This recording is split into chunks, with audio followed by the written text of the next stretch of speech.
Ayan. So, gagawin natin yung unang algorithm para ma-shuffle yung tatlo. Ito. Kasi, di ba, tama na to. Tatlo na lang yung gagalawin natin.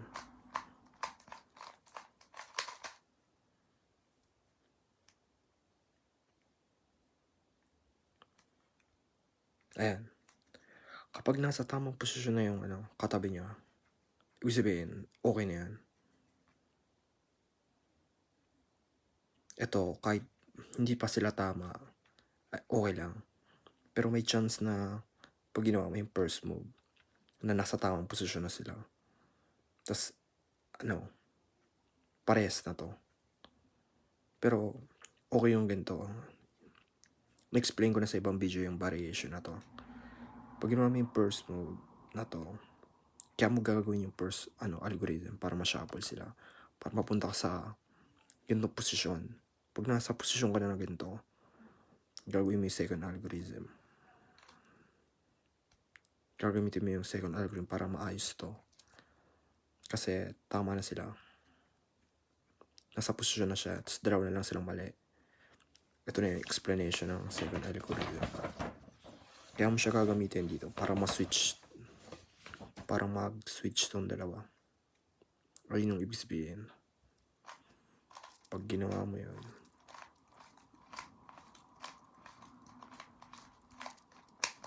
Ayan.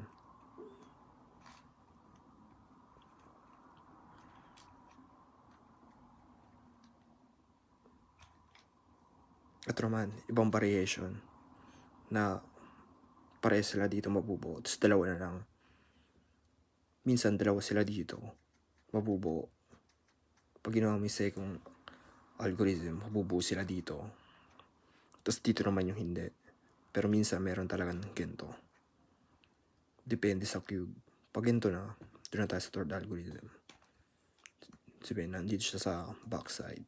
Baba. Ayan. De-rotate natin. Tapos ito.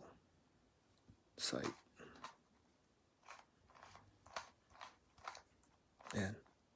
Ayun yung ibig sabihin ng ng second algorithm. Pati yung posisyon ng